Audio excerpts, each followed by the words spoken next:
মির্জা ফখরুল সাহেবের কাছে আবার সবাই নিরপরাধ, সবাই অসহায়। তাহলে প্রশ্ন, এই ধ্বংস যজ্ঞ চালালো কারা? কারা অগ্নিসংযোগ করলো? কারা রাষ্ট্রের সম্পদ ভস্মীভূত করল? আজকে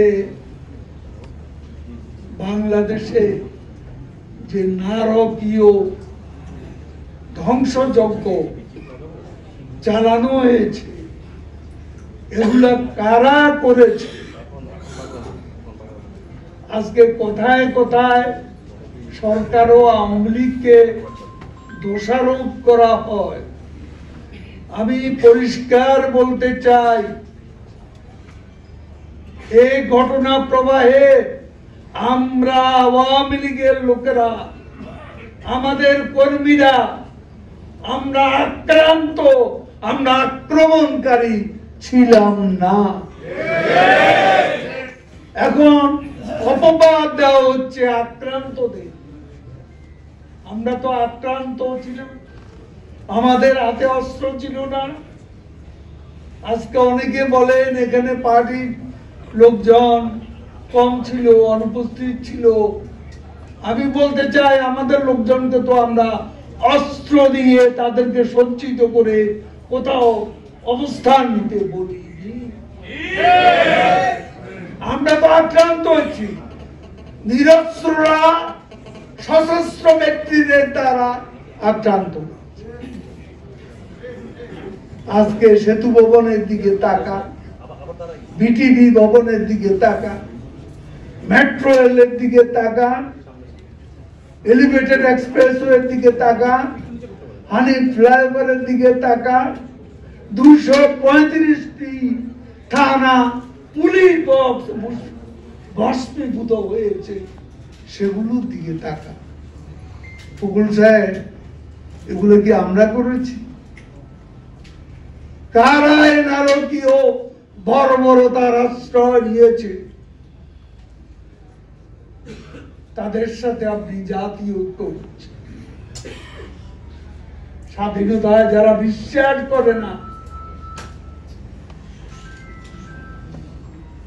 আজকে দেখ নরসিংদী কারাগার থেকে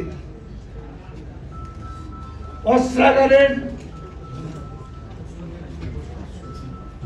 গুলি, অস্ত্রাগারের অস্ত্র কারা নিয়ে গেছে? কোন জঙ্গি শক্তি? ফখরুল সাহেব আপনার বন্ধু, আপনাদের দোষক, সেই জন্য আজকে ইগনোর করছে।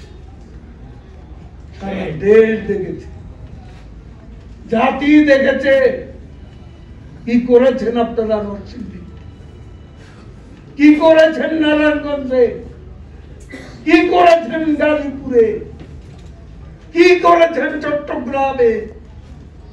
6 তলা ভবন থেকে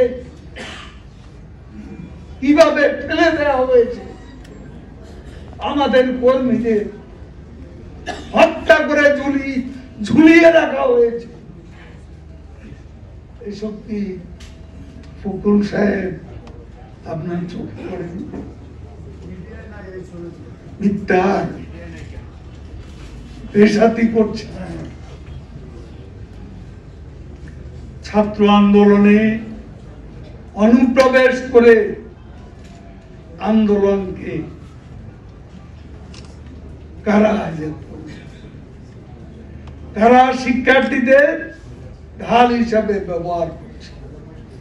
এই আন্দোলনকে ভিন্ন ধারায় প্রবাহিত করে কারা সরকার পতন আন্দোলনের রূপ দেওয়ার অপচেষ্টা চালিয়ে যাচ্ছে। শুনুন ফখরুল সাহেব, সব তথ্যই আমাদের কাছে আছে। কোথা থেকে নির্দেশ এসেছে, উস্কানি এসেছে, কারা কোথায় কোথায় বৈঠক করেছেন, অর্থ জুগিয়েছে, কোন কৌশলে অর্থ পাঠিয়েছে, সবই আমরা জানি।